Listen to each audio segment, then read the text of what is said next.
Y bueno, hoy vamos a tratar el tema del proceso laboral a cargo de dos excelentes profesionales que me permito presentarlos, el doctor Iván Pérez Morelli y la doctora Clarisa Baldoni. Iván Pérez Morelli es abogado laboralista, dirigente, director del Instituto de Derecho Laboral de nuestro colegio departamental, representante del Colegio de Abogados del Departamento Judicial de Mercedes en la Comisión de Derecho del Trabajo de Colproba, miembro autoridad en el Foro Permanente de Institutos de Derecho del Trabajo de la Provincia de Buenos Aires, expresidente de la Comisión de Jóvenes y Nobles Abogados de nuestro colegio y doctorando en la Universidad de Morón. La doctora Clarisa Baldoni. Perdón. Vicepresidente, ¿eh? Ex vicepresidente. Vicepresidente, sí. La doctora Clarisa Baldoni, abogada de la matrícula, magíster en Derecho del Trabajo y Relaciones Laborales Internacionales, doctora en Derecho del Trabajo, Derechos Humanos y Previsión Social, investigadora en IDEIDES de la Universidad 3 de Febrero, que dirige el doctor Julio Grisoría, y secretaria del Instituto del Derecho Laboral de nuestro colegio. Doy fe que son dos excelentes colegas y compañeros, siempre dispuestos a dar una mano, así que les agradecemos de ya de parte del área académica y desde la Comisión de Jóvenes Abogados por sumarse y transmitirnos su experiencia. Bueno, vamos a tomar la batuta entonces. Primero, realmente agradecerles por la invitación, ahora le vamos a dar la palabra a Clarisa antes de arrancar con lo fuerte, pero bueno, como dirigente les doy las gracias, de verdad, por tenernos en cuenta, por tener al instituto en cuenta para poder dar una mano. Yo con ustedes me siento como en familia, con amigos, porque como saben, bueno, fui vicepresidente de la Comisión de Jóvenes, entonces esto un poquito lo siento propio, ¿no? de estar acá y de este espacio hermoso que tienen. Así que bueno, agradecerles también desde lo personal la invitación. Vamos a tratar de transmitir, de volcar todo lo poco o mucho que uno sabe, desde la experiencia, desde lo que creemos que les pueda llegar a servir. Y bueno, por una cuestión de orden, nosotros con Clarisa lo vamos a hacer más bien dialogado. Ahora, bueno, yo le voy a pasar la palabra a ella para que también haga el saludo, pero quería decir que no parezca que estoy acaparando, sino más bien que va a ser así un ida y vuelta para que lo puedan aprovechar mucho más. Y quedamos de acuerdo en que pueden hacer todas las preguntas que quieran en el chat, no sé, Carolina, cómo se manejan con vos, y las vamos evacuando para que esto sea así más bien dinámico. O las vuelcan en el chat y las recogemos nosotros, o se pueden desmutear como siempre, eso no hay ningún inconveniente. Bueno, y ahora antes de pasarle a Clarisa, especialmente saludos, bueno, agradecer al colegio, agradecerte a vos y agradecerle a Camila en carácter de dirigentes bueno, ahora tiene que cambiar el nombre, pero bueno, para mí va a ser siempre la Comisión de Jóvenes. Así que le paso a Clarisa, así no hablo más, o hablamos después de la charla. Cuidado que acá es a ver quién habla menos. Bueno, digo porque nos vamos a tapar. Bueno, un poco adhiero, digamos, para no repetir lo mismo, ¿no? Desde ya, agradecidísima a estas dos jóvenes talentosas, al colegio, que nos permitan a nosotros transmitir, como dijo Iván, o sea, esto es una cuestión temporal, ¿no? Lo que nosotros queremos contarles es algo que nos ha pasado primero, nada más ni nada menos que eso, estamos en un pie de igualdad, por eso la idea de hacerlo con Iván así, charlado, para que ustedes puedan de alguna manera comprender, sentirse tranquilos de decir, ay, esto, a ver, que no lo dijo claro, bueno, nos paran, nos preguntan, si sabemos y podemos ayudarlos, encantados, para eso estamos, y si no sabemos, bueno, averiguaremos y se lo responderemos a la brevedad para que les pueda llegar a todos. Así que bueno, esa es un poco la idea de llevar adelante esta invitación que tan gentilmente nos hicieron. Así que bueno, no sé, si querés arrancar, Iván, ¿Vos? Bueno, vamos a Con el hacer. tema, la base que nosotros queríamos transmitirle, ¿desde dónde, no? Arrancamos. Exactamente, muy difícil que no sepas o sea, no vas a llegar nunca al lugar si no sabes por dónde tienes que ir, ¿no? Entonces, es fundamental a veces parar un poquito la pelota y decir, bueno, en qué lugar estoy, en qué ámbito estoy, ¿no? Algo que hablamos con Clarisa cuando preparamos la charla es el tema de entender un poquito la especialidad, es decir, entender esta rama del derecho que tiene sus particularidades, seguramente la habrán visto en alguna otra charla de familia, en alguna otra charla de derecho administrativo, o no sé, de las ramas de derecho que hagan, pero cada rama del derecho tiene sus particularidades, tiene, bueno, sus principios, tiene sus reglas, hasta tiene sus costumbres, ¿no? Un poco la idea es volcarlas acá con Clarisa. Entonces nosotros lo que entendimos que primero tenemos que abordar es la importancia de entender que el derecho laboral es especial, ¿no? Obviamente para nosotros es un amor, es casi nuestra vida en el mundo jurídico, ¿no? Pero entender que tiene ciertas reglas y principios, y no esquivarle a estos principios. Y cuando vemos los principios del derecho, cuando vemos los principios del derecho laboral, muchas veces, por ejemplo, para no entrar mucho en lo que es lo teórico, pero sí para que me entiendan para dónde vamos, está, por ejemplo, el principio, en caso de duda, a favor del trabajador, ¿no? Y parece casi, cuando lo leemos por primera vez en la facultad o cuando lo dice, parece como bíblico, y decís, no, ¿dónde esto va a entrar en el proceso?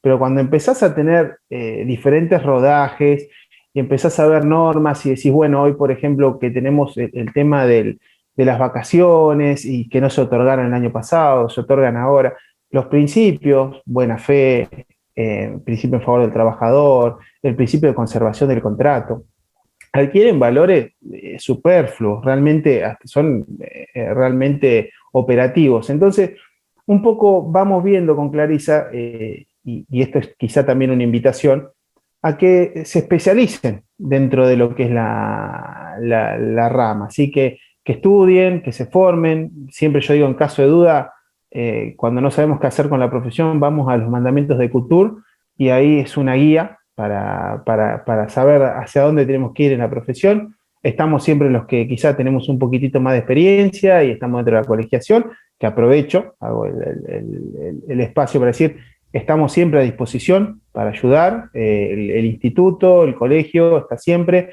Hay que velar por una colegiación activa, ¿sí? Y parte de eso es ayudarnos.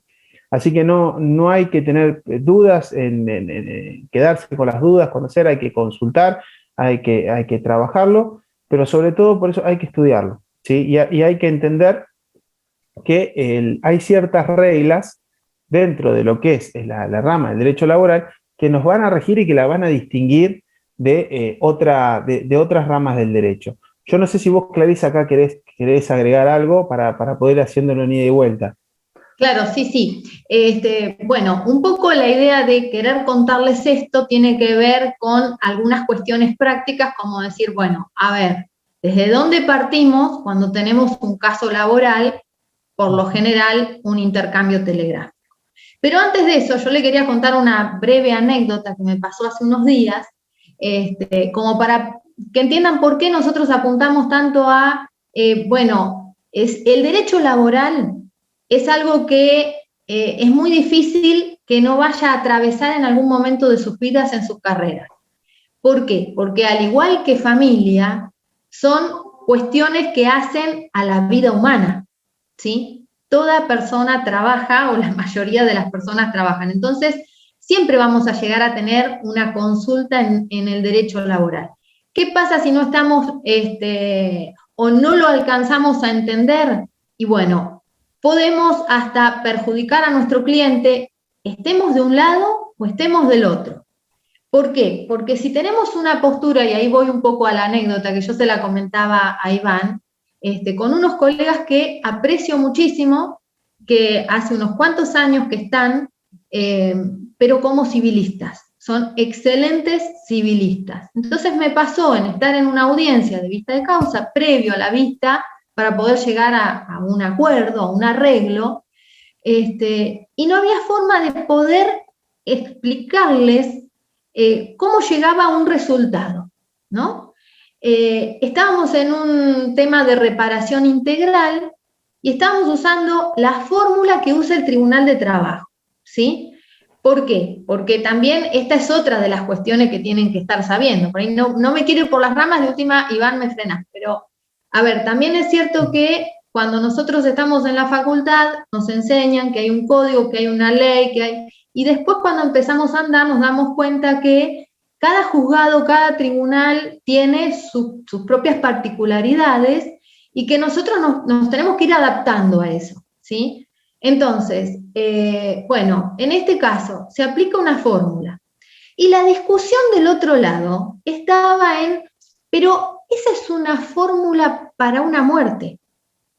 Acá estamos en una lesión. Entonces yo digo, no, pero a ver, estamos hablando de una fórmula que se aplica a todos, o sea, la diferencia en todo caso está en el porcentaje de incapacidad o el porcentaje 100, que sería la muerte, ¿no? Uh-huh. Y era una discusión que en un momento dado me sorprendió y digo, claro, hasta que caí, que me di cuenta que en realidad no me estaban entendiendo, ¿sí? ¿Por qué? Porque nosotros íbamos a plantear una demanda, habrán tenido cursos dentro del curso, cuestiones que hacen a la reparación civil, a los daños y perjuicios. Entonces, de repente se van a encontrar que hay determinados rubros para lesiones y para muerte. De repente, no sé, tenemos el valor vida, independientemente que ahí también hubo una mezcla de cuantificación, pero no me quiero ir a otro tema, ¿no? Había una confusión ahí en eso. Lo que quiero quedarme con esta anécdota de decir, el desconocimiento de saber que se parte de una desigualdad para igualar y que tiene sus propias reglas y tiene sus propias formas de llevarse adelante. Si yo no tengo en claro eso y quiero imponer normas de derecho civil dentro del ámbito laboral, puedo llegar a perjudicar a mi cliente, sea trabajador o sea empleador. ¿Por qué digo empleador? Porque podría no haberse llegado a un acuerdo en ese caso.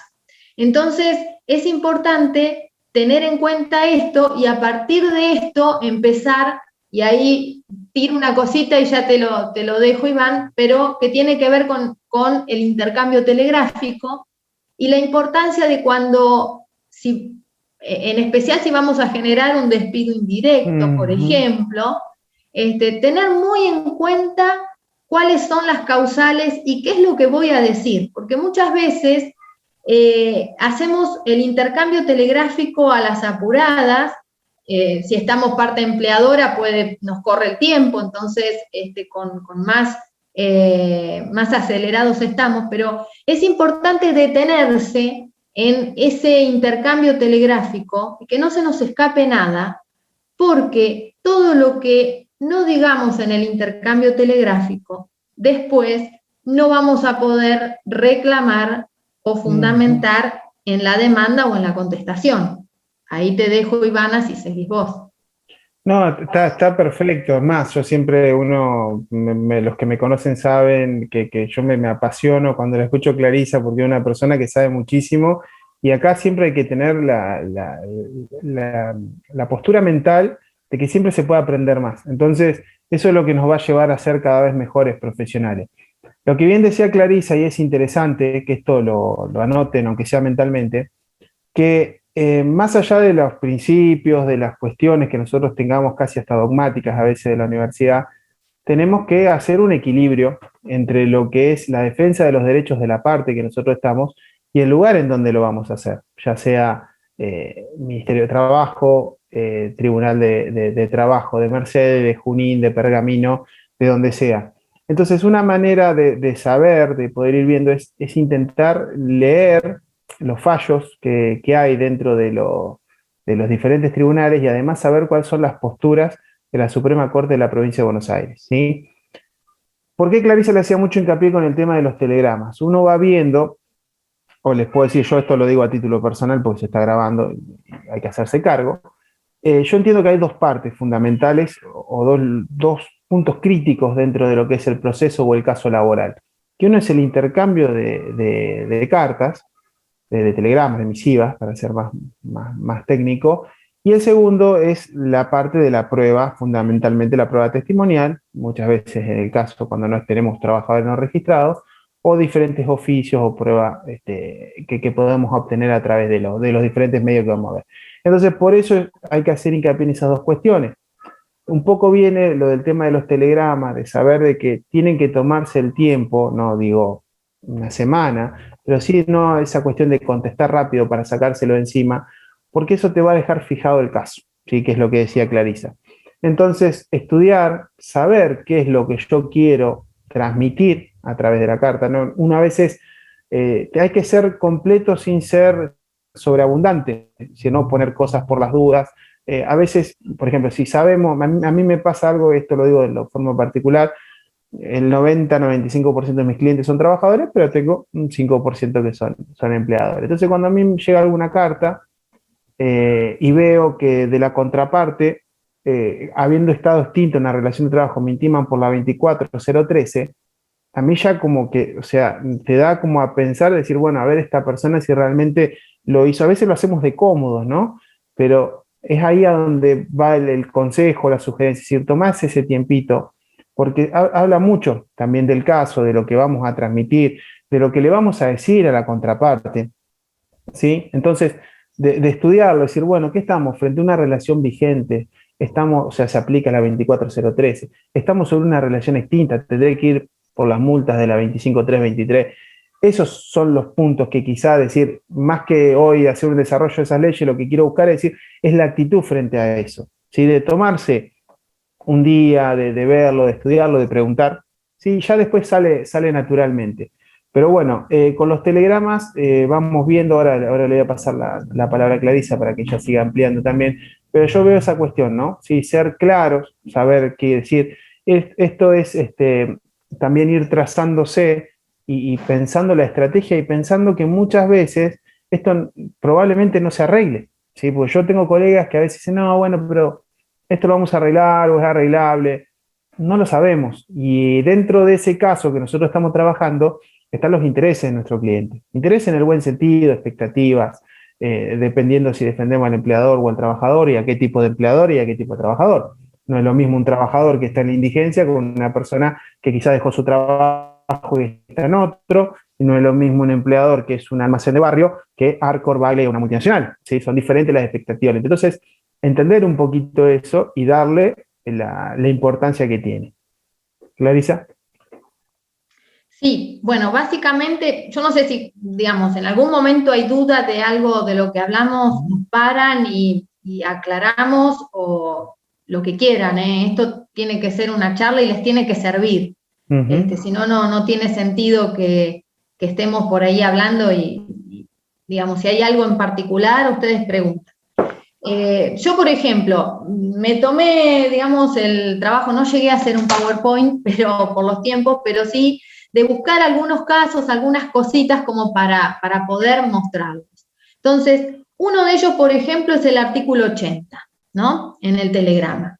Creo que, Iván, también tenés algo al respecto para comentar, pero, por ejemplo, este artículo, ¿no es cierto? Que, o sea, ustedes ya deben saber, y si no, bueno, lo planteamos, es el que intima por la certificación de servicio, el certificado de trabajo, y la certificación de los aportes y contribuciones, ¿no? Entonces, ¿qué pasa? Una vez que se extingue la relación laboral, yo tengo que intimarlo, ¿sí? Pero tengo que intimarlo conforme a la normativa.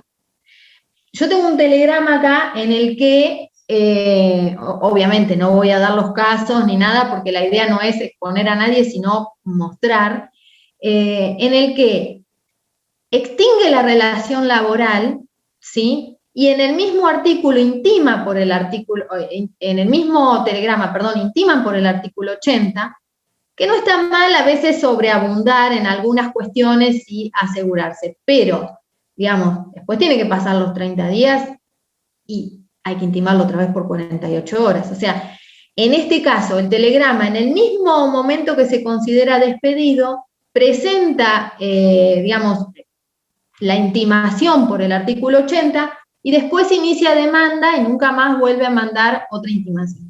Un caso que está en curso. Entonces, ¿cómo va a terminar ese caso si no cambia el criterio del Tribunal de Trabajo, que es en el que nosotros litigamos, que es Mercedes, que este caso está ahí? Bueno, esa multa no va a prosperar. ¿Por qué? Porque no se cumplió con los requisitos. Ahora, ¿en todos lados es así? La verdad que no.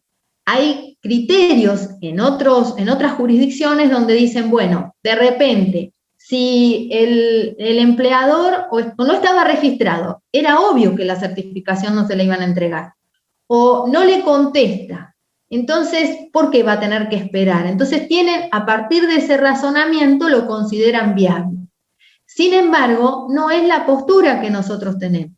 Entonces, ese es uno de los aspectos a tener muy en cuenta si yo voy a reclamar el artículo 80. Y por ahí me excedo en algo, pero como es el mismo caso, lo quería comentar. Y después te paso, Iván.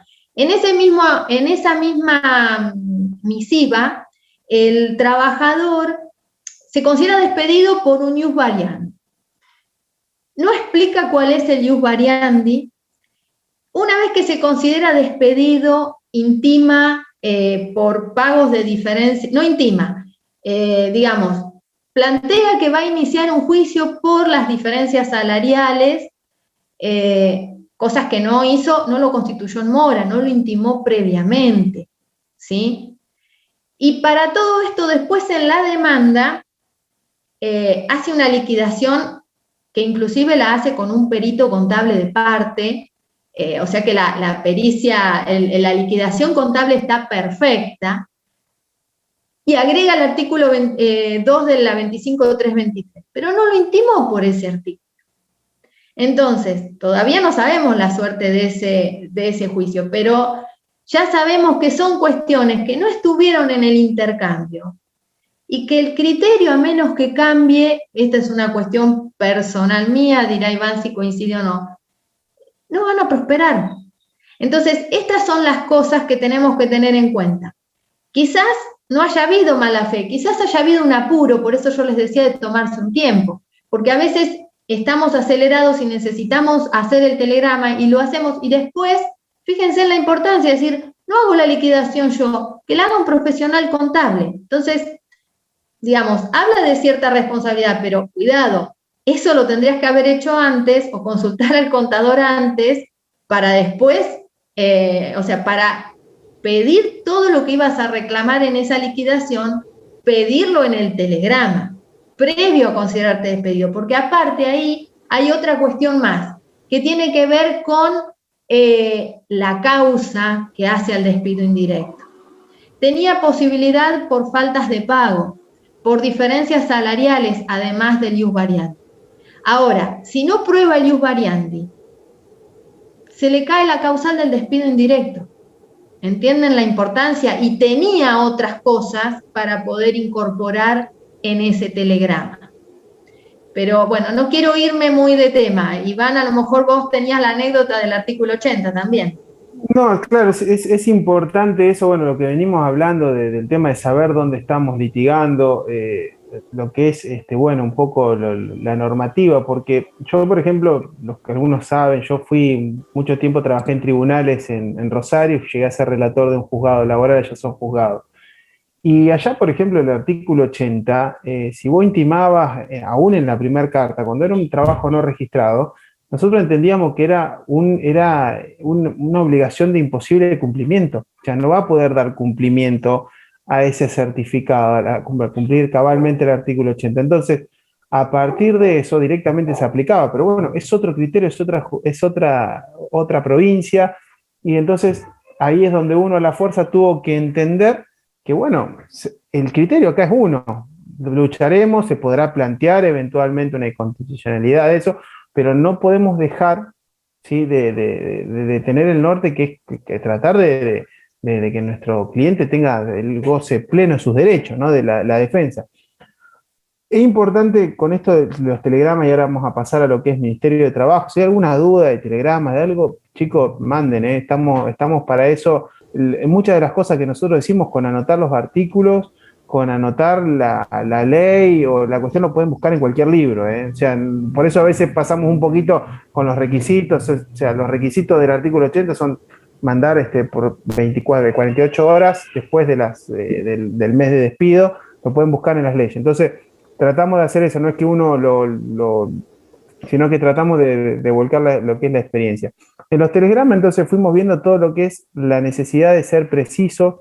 Ahí Clarisa le marcaba lo que es el tema de las causales de despido, de las injurias, marcar bien, cuando uno intima una debida registración, poner bien los extremos laborales, ¿sí? Muchas veces, y eso lo pueden ver muchas veces las charlas que da Agustín Zupa y todo, que es nuestro vicedirector, que él siempre marca algo, que él dice que las cartas las hace medias largas y todo, indica todo para qué, para que después le sea más fácil armar la demanda. Entonces, quizá a veces el caso conviene plantearlo completo desde el principio para que después nos sirva como una guía adelante. O sea, hoy quizá algunos están empezando y tengan sus primeros casos, pero cuando ya empezás a tener 15, 20, 25 casos o más, te empezás a olvidar ciertas cosas que vos hiciste en el momento. Entonces, si no tenés una buena base de datos, si no dejaste planteada bien las cosas en su momento, después se complica, como estaba diciendo Clarisa en los ejemplos. Entonces, por eso es que hacemos mucha hincapié en esto, porque vemos que hay dificultades.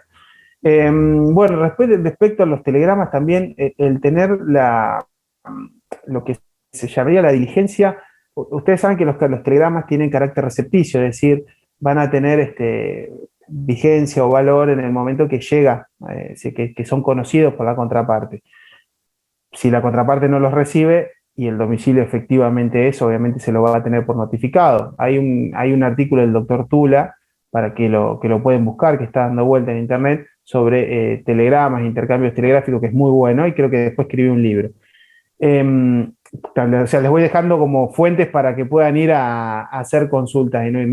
Pero algo que siempre veo que hay que ser diligente es, como la carta tiene carácter recepticio, la misiva tiene carácter recepticio, es decir, tenemos que asegurarnos que llegue o que por lo menos después podamos acreditar que esa persona tuvo la posibilidad de conocerla, ¿sí? Entonces, a veces no está de más enviar un TCL, si estamos del lado del trabajador, al domicilio del empleador y, por ejemplo, al lugar de trabajo, si no estamos seguros que va a llegar. Después, obviamente, eso lo podemos ir chequeando por el seguimiento que tiene el servicio postal. Ahora vi que el colegio tiene un convenio con Andrián y tendría que informarme un poquito más, pero bueno, siempre generalmente, viste, uno lo hace lo digo por el lado del empleador, ¿no? Pero uno por el lado del trabajador, cuando usamos las TCLs del correo argentino, te permite tener esa seguida. Y a veces esperar un día más, 2 días más, es decir, intimo por 48 horas, es decir, bueno, no, a las 48 horas y 1 minuto enviarle la otra carta, porque si, por ejemplo, hoy justo me pasó que hablé con una persona que reparte, con uno de los personal del correo. Me decía que si llovía un poco más no salía a repartir. Entonces nosotros, si enviamos una carta ayer pensando que salía hoy, no la reparte, la va a notificar mañana. Entonces ese plazo se va a ver achicado. Entonces corremos el riesgo de después no tener la injuria aprobada, en el caso del trabajador, y perder todo el caso, para hablar en criollo. Entonces ahí uno a veces parece, viste, como medio redundante, pero quiero que por lo menos de hoy eso se lleven, ¿sí? De ser diligentes en ese aspecto. Clarisa, no sé si vos querés agregar algo más de Telegrama, si no pasamos al ministerio. Está bien, una acotación más.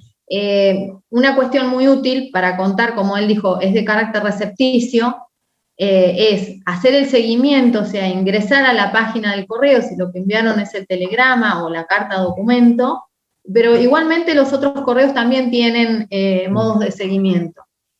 Asegurarnos de que lo hayan recibido y contar las 48 horas a partir de ahí, ¿sí? Y en todo caso, esperar un día más. Más que nada, si lo que vamos a hacer es considerarnos despedidos. Esa es una cuestión que hay que tener mucho cuidado. O sea, todas las causales, todas las cuestiones que podamos tener para fundamentarlo, tenemos que primero hacer la intimación para esto, asegurarnos que le llegó, contar el plazo desde que le llegó, ¿sí? Y a partir de ahí respetar los plazos para que, digamos, no tengamos ese inconveniente. Y una última cosita, creo que la hemos dicho en otra charla, pero como dice Mirta, el público se renueva. Una de las cuestiones, tengan cuidado con los telegramas, dos cositas en realidad, telegramas y cartas documentos.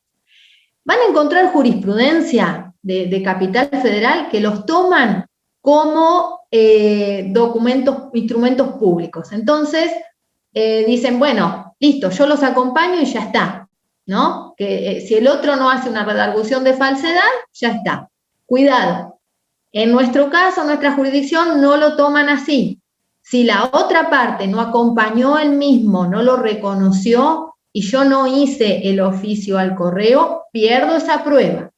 Y si estamos por parte trabajadora y estamos con un empleo no registrado, el intercambio telegráfico es muy importante. Inclusive a veces es importante por lo que dice el otro que yo lo puedo usar después. Entonces, una nueva forma es, y que el tribunal lo está otorgando, son pedir inclusive las pruebas anticipadas. ¿Por qué? Porque los que son de Chivilcoy, que acá veo varios, sabemos que uno de los inconvenientes que tenemos es la demora que genera la oficina de mandamiento y notificaciones. Entonces, de repente, tenemos problemas con un domicilio que no lo logramos ubicar y hasta que lo notifican y vuelve la cédula informada y va y viene, se nos va un par de añitos, parece ilógico, pero eso pasa, y después cuando llevamos, hasta que se abra prueba, llevamos el oficio al correo y resulta que el correo nos contesta que probablemente sea verosímil, pero que ya no cuentan con las copias. Entonces, digamos, un recaudo sería esto. Y si yo lo quiero tomar, porque a lo mejor mañana hay otra composición o cambios de criterios y lo toman como instrumento público o yo estoy bajo esta teoría y la puedo fundamentar, bueno, pidan el oficio en subsidio. Entonces, de esa manera van a poder tener siempre resguardado este intercambio, que no es solamente valor probatorio desde qué dijo el otro, qué dije yo, sino sobre cuál es el objeto de la litis, ¿no? Así que bueno, sí, ahora si querés, Iván, arrancá con el tema ministerio. Me hiciste acordar algo muy importante para no volver en el tema de demanda, para que usen como medida, bueno, preparatoria, previa en realidad, como decía Clarisa, de lo del tema de lo que es el informe al correo, también lo pueden usar cuando tienen duda del domicilio del empleador, porque nos viene la carta como aviso cerrado o rechazada o lo que sea, nosotros sabemos que está ahí, que no quiso ni recibir la primera carta, entonces se puede pedir como medida previa que se oficie, por ejemplo, a la municipalidad para que indique si tiene habilitaciones de cierto comercio. Entonces, con eso acompañás, a mí me ha pasado caso, no me reciben absolutamente nada, acompaño el oficio, me informan que efectivamente ahí está declarado que tiene la explotación comercial y dormimos tranquilos. Entonces, por eso digo que venía también a colación eso. ¿Alguna duda, algo que quieran que hablemos de telegramas, algún casito puntual? Si no, pasamos un poco a lo que es Ministerio de Trabajo para seguir después ya con la interposición de la demanda. Bueno, como decía un profesor mío, tomamos el silencio como aprobación. Manifestación de voluntad. No sé si alguien tiene alguna duda, se puede desmutear tranquilamente o la puede volcar en el chat. Si no hay, continuamos o las pueden hacer después, lo mismo, no hay problema. A ver, acá hay una colega que nos dice que sí que tiene una duda y que perfecto. Ahí le escribe. Bueno. No sé, Catalina, si te querés desmutear directamente. Como quiera, como sea más cómodo, no hay problema y además no hay preguntas, son todas válidas, a todos nos ha pasado, todos tenemos a veces cuestiones, no somos infalibles, ¿sí? Así que está todo bien, siempre cuando uno lo hace para aprender, para crecer, todo es válido. mientras esperamos a Catalina, les voy comentando, bueno, que lo que es, nosotros lo que es la parte de Ministerio de Trabajo, ya seguramente, perdón, ahí está justo. Ahí está. ¿Querés leerla, Carolina? Dale, dice, una vez que la otra parte nos contesta que ya está finalizado el intercambio epistolar, ¿es necesario contestar si ya negué todo anteriormente? Yo siempre sugiero, hay que ver, claro, hay que ver en qué parte del intercambio estás. Si de repente a mí, bueno, y ver de qué lado estoy, ¿no? Si estoy de la parte trabajadora, la parte empleadora, a la primera que le mando me cierra el intercambio epistolar, yo voy a continuar el intercambio porque necesito probar todas las cosas. Entonces, si yo lo intimé para, bajo apercibimiento considérame despedido, igual le voy a mandar el bajo apercibimiento, o sea, que me considero despedido y lo tengo que intimar por la 25323, artículo 2, independientemente que haya hecho por la 24013 o el artículo 1. Y después voy a mandarle que, ante su silencio, supongamos que porque cerró el intercambio no me contestó, porque muchas veces contestan igual, le voy a mandar que le voy a iniciar juicio. Y a los 30 días, lo voy a intimar por 48 horas por el artículo 80. O sea, en esa situación yo la sigo igual, para poder tener todo el intercambio. No sé, Iván, vos que... Coincido plenamente, eso es lo que justo te iba a marcar los finales, importante, acuérdense de ser diligentes, porque si nosotros nos quedamos con que cerraron el intercambio, ya tengo todo acreditado, vamos a estar en un serio riesgo. Y sobre todo, bueno, vamos a aprovechar, nos vamos a poner ahora en abogado de la empresa o del empleador, si estamos diciendo. Yo doy una sugerencia particular que, bueno, va a quedar acá grabada y si alguna persona está siguiendo la grabación hasta este momento, se merece el consejo.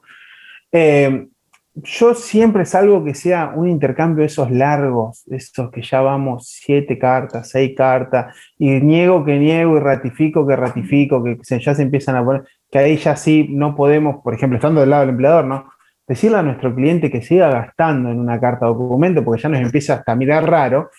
Ahí sí dar por finalizado el intercambio, como para decir de forma correcta, seria y explícita, no te voy a contestar más.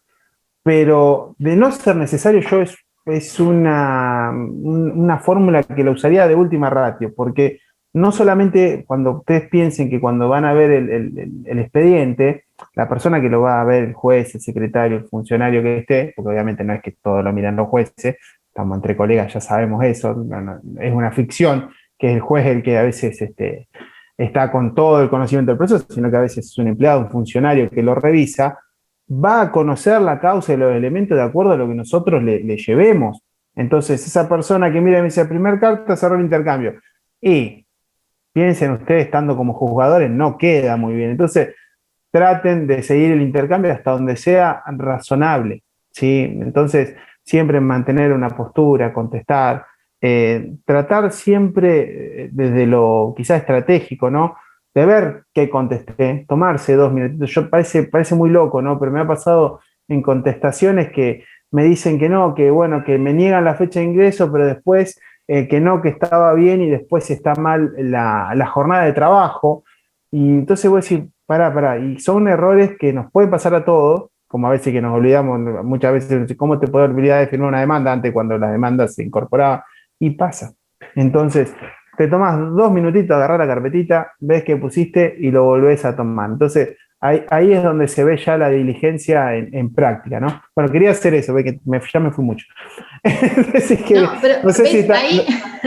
Ahí yo te tomo lo que vos decís, porque también es importante, Catalina, mantener el principio de la continuidad, ¿no? Hay que estar a favor de la continuidad del contrato de trabajo.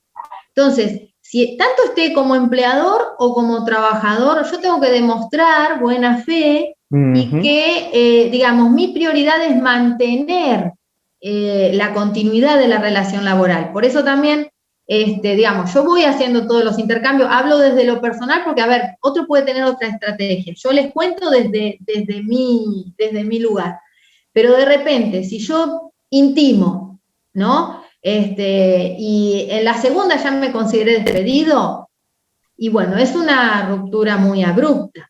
Entonces, depende la cuestión, depende el caso, obviamente, pero siempre tenemos que estar a favor de mantener la continuidad de la relación laboral, ¿no? Por lo menos poder demostrar eso en el proceso.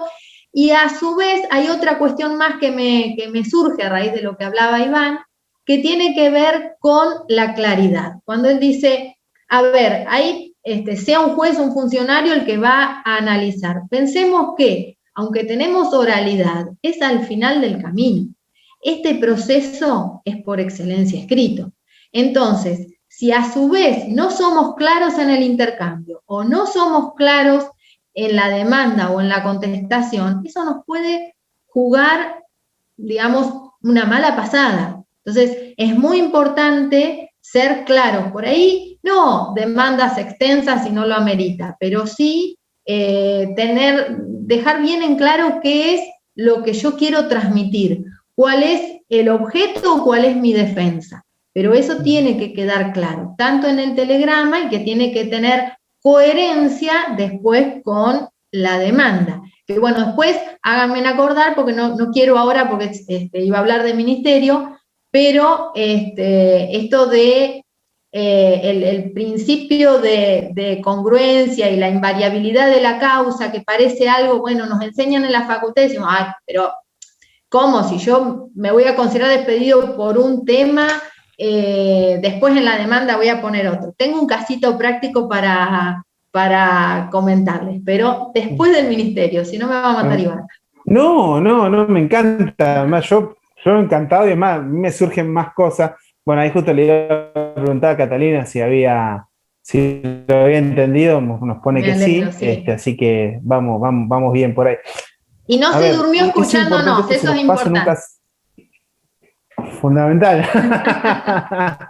Pero vos sabés que, a ver, estando del lado del empleador una vez, tuve que volver a intimar a una persona que se vuelva a reincorporar a su puesto de trabajo, aún cuando yo sabía que lo tenía configurado, porque se había presentado una situación bastante confusa en el medio. Entonces, ante la duda, yo que dije, ¿qué voy a hacer?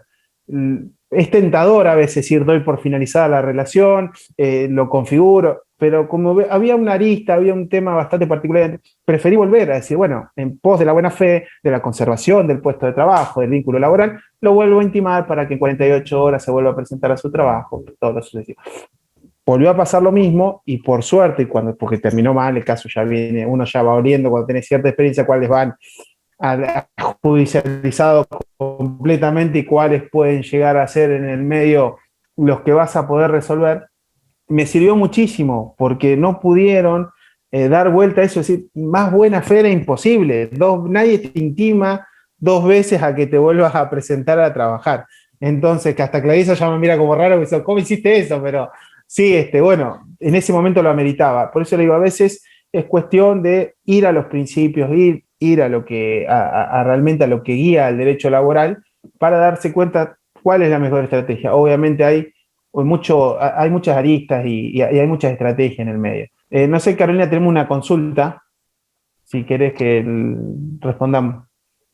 Sí, no hay ningún problema. Dice, la doctora Iriarte pregunta, si es trabajador no registrado, ¿qué sueldo se toma para la liquidación? ¿El del convenio colectivo? Y además, su sueldo real es muy inferior al del convenio, obviamente. Sí, tiene que tomar el del convenio colectivo para hacer la liquidación, y a su vez plantear las diferencias, o sea, cuál fue el salario devengado, el salario real, y plantear las diferencias salariales. Después, ojo, hay que probarlo, ¿no? Porque el trabajo no registrado tiene ese problemita. Tenemos que tener la prueba, primero, acreditar que existió esa relación laboral. Segundo, que lo que cobraba era eso y que existía esas diferencias. Pero encuadrándome en la respuesta, sí, siempre se va con el de convenio colectivo. Si tiene distintos rubros, como puede ser, por ejemplo, transporte, que tiene muchísimos rubros, hay que conformar cuál es la mejor remuneración mensual normal y habitual para poder después sacar la liquidación. Y si lo que cobraba era menos, obviamente voy a reclamar las diferencias salariales que, si fue por un periodo muy grande, van a ser por los últimos 2 años. No van a mandar un telegrama, como vi una vez, diferencias salariales de los últimos 20 años, era. Porque, bueno, están prescriptas esas, ¿no?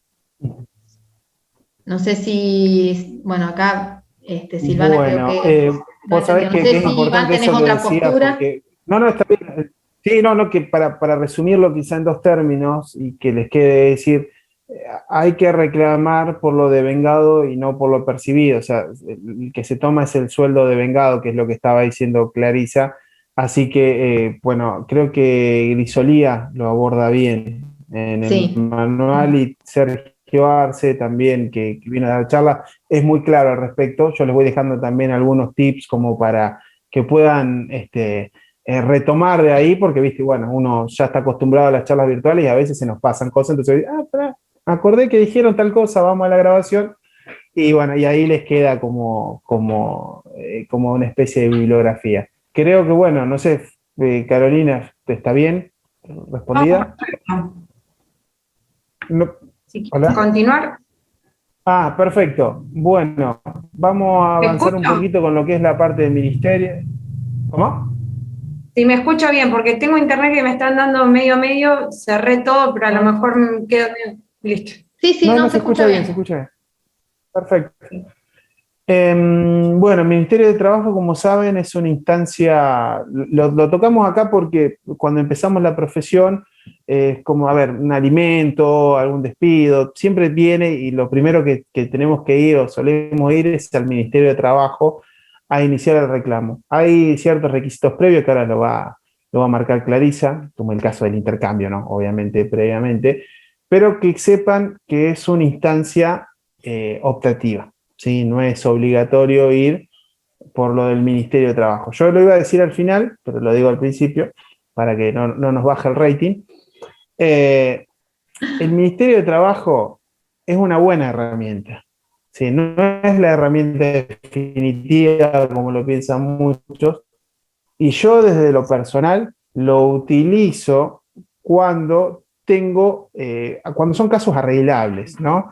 Hay casos que ustedes van a ver que hay un accidente o que son muchos años o que viene con muchísimos problemas entre empleador y trabajador, con lo cual ya vas oliendo que te va a costar avanzar en esto y va camino hacia lo judicial, si pensándolo no en un pos de un acuerdo y darle una solución rápida al cliente. Que ojo que solución rápida no siempre es una solución efectiva o justa, ¿sí? Siempre hay que respetar los intereses del cliente, hay que hablarle, no hay que subestimar a la gente, hay que charlarlo con el cliente cuáles son sus expectativas, porque muchas veces también nosotros tenemos una expectativa más alta en lo numérico que lo que el cliente que quizás necesita resolver una necesidad ya, hoy más como están las cosas. Entonces, son cositas que hay que ir poniendo en la balanza, hay que decirlo, sí, habrá que ver el caso concreto.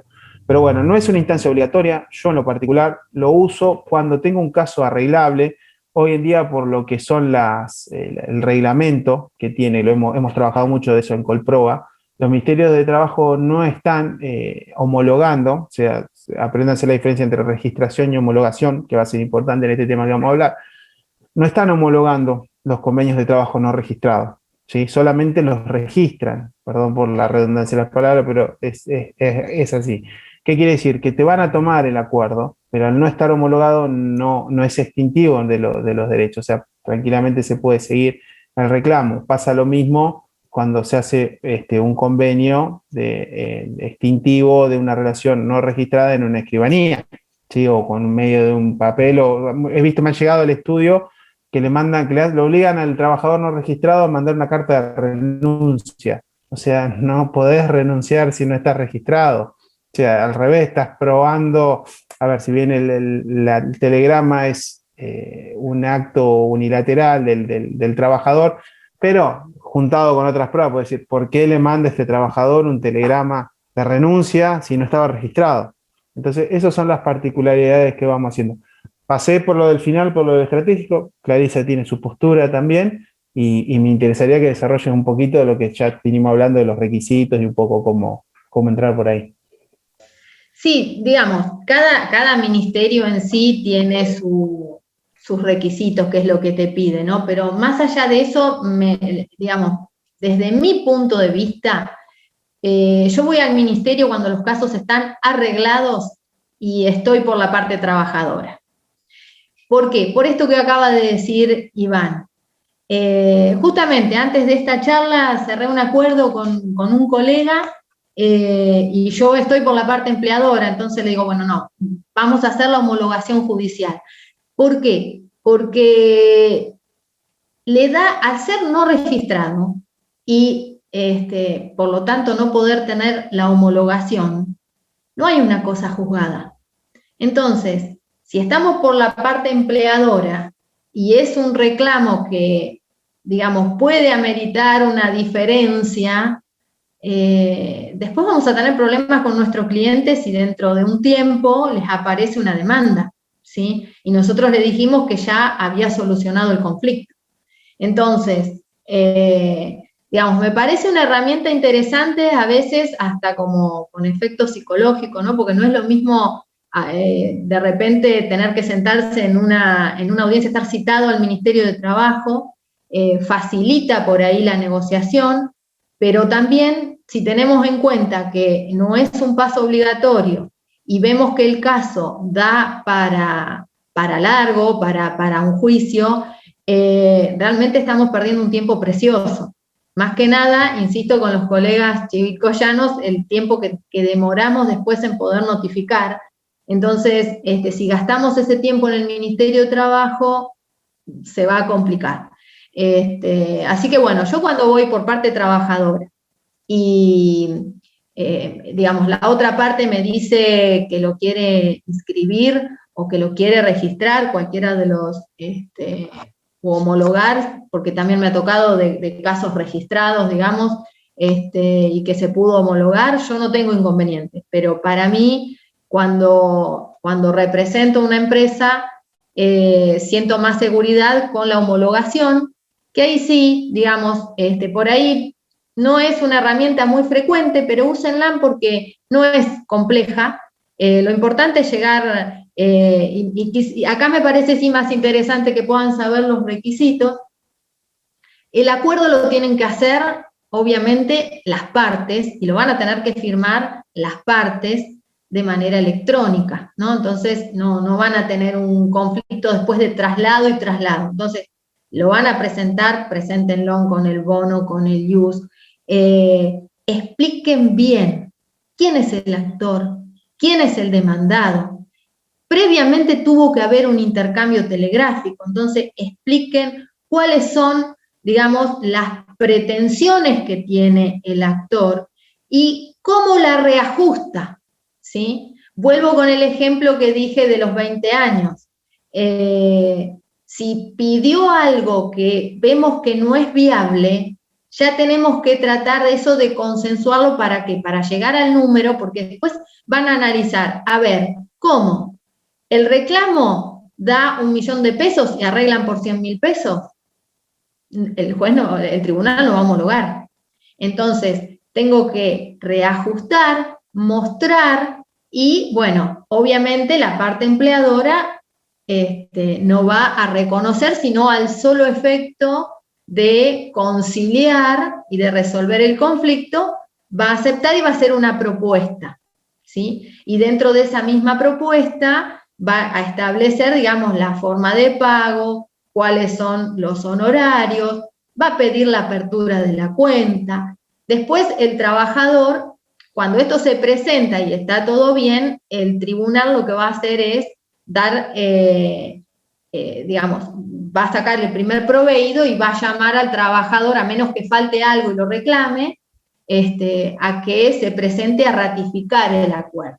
Acá, ahora con el colega vamos a ver qué nos dice el tribunal, pero la idea de pedir, porque justo es una persona de riesgo, de pedir que lo pueda ratificar por telegrama. Este es un dato digamos que en homologaciones todavía no lo vimos, pero sí en pactos de cuota litis, el Tribunal de Trabajo está aceptando que el trabajador lo ratifique mediante telegrama. ¿Cómo hace el telegrama? Dirigido al Tribunal de Trabajo, a la dirección del Tribunal de Trabajo. El tribunal, cuando lo recibe, lo agrega, digamos, al expediente y lo provee. Entonces, ahí estamos evitando, los que tenemos mucha distancia y por ahí tenemos un cliente con un factor de riesgo, exponerlo, ¿sí? Ahora vamos a ver si en las homologaciones lo dan, si nos encontramos después se los diré. Pero por ahora, por lo pronto, en lo que es pacto de cuota litis, sí. No Bueno, sé si alguien... ese dato quería hacer hincapié, hay una pregunta, pero quería hacer hincapié en eso que vos decís, Clarisa, porque yo, por ejemplo, yo soy de Salto, de ahí de la punta del departamento judicial, y es difícil a veces, bueno, ahora con el tema de la pandemia no, pero antes yo viajaba hasta 2, 3, 4, llegaba a viajar 4 veces a Mercedes, todos los días tengo 110 kilómetros, entonces, todas estas herramientitas, antes teníamos la mesa a la distancia, ¿no? Después ya con lo electrónico dejó de tener relevancia, pero todas estas pequeñas sugerencias te ahorran muchísimo tiempo, dinero y son muy efectivas. Yo lo que quería agregar con respecto a lo de carta documento, que obviamente después ya les voy a pasar un modelo porque son muy útiles poder hacer las ratificaciones. Se pueden hacer ratificaciones de pacto, de cuota litis, y saben que si no están ratificadas se presentan y después lo tiene que ratificar el trabajador porque si no, no va a tener validez, así que eso es importante. En otras jurisdicciones, con la simple firma, te dan la validez, si no en la provincia de Buenos Aires, pero les cuento de mi experiencia en Rosario, por eso me quedo grabado a fuego, que hay que ratificarla después, pues me ha pasado. El tema de los desistimientos, ¿sí? También uno puede pedir que por la distancia, que por ser un grupo de riesgo dentro de lo que está establecido en la pandemia, lo pueden hacer por carta documento. Ahora bien, ojo que en el correo no están tomando los TCL para hacer esas ratificaciones, por el tema de que la ley del TCL lo que dice es que es para intercambios entre empleador y trabajador, ¿sí? Entonces, por lo menos acá en Salto y en otros lugares donde yo he estado, siempre es por carta documento. Quizá a algún empleado más distraído se le puede pasar dentro del correo, pero si van a la lectura de la ley y más o menos agarran uno que sepa, debe decir, no, chicos, esto por TCL no, esto es por carta de documento, ¿sí? Que es la que tiene el costo. No digas nada porque en Chivilcoy los toman. No, por favor, no, borremos esto. No graben. No hay nadie de acá Bueno, del correo argentino, por favor, nadie diga nada, esto es todo mentira lo que dije. No, es que en realidad hay que ver la interpretación, porque en realidad sí, es entre empleador y trabajador, pero no deja de ser una comunicación del trabajador hacia el tribunal por una relación con el empleador que está en un proceso judicial. Claro, pero el tema, mira, ahí vamos a empezar a discutir, ahí me gusta, esto está bueno. El problema que pasa es que imagínense situación, porque me ha pasado, mandás al trabajador, va con el TCL, tac, rebota, viene al estudio de vuelta, te dice, no, mirá, no me lo quiere mandar. Vas, peleás con el correo, le discutís, no te lo quieren tomar, presentás un reclamo, como me presentaba ante Correo Argentino, no te dan bolilla. Entonces, pasa una semana, pasan 10 días y ya el cliente te mira cruzado. Entonces, por eso le digo, yo acá en Salto ya no lo intento más. Les voy a ser sincero, no lo intento más, mando directamente la carta de documento. Y con todo, o sea, obviamente que es más fácil con un TCL porque no tiene costo, pero realmente tampoco podés hacer, yo lo digo desde acá, desde mi tema particular, obviamente, que si desde Chivilcoy te lo pueden mandar por TCL, ¿por qué lo vas a mandar por carta de documento? Sí, es obvio, pero sí. Les digo, como para evitar ese desgaste, y venía un poco eso lo del ministerio también, de que por qué cada uno tiene su estrategia o va viendo, porque muchas veces dependiendo de la relación que uno tenga con su cliente, hasta puede ser desgastante lo del Ministerio de Trabajo. Y muchas veces como empleador, mira acá Catalina, bueno Catalina, perfecto, dice que haga buen dato, y ahora le vamos a contestar a Bárbara. A Bárbara, sí. No me olvido.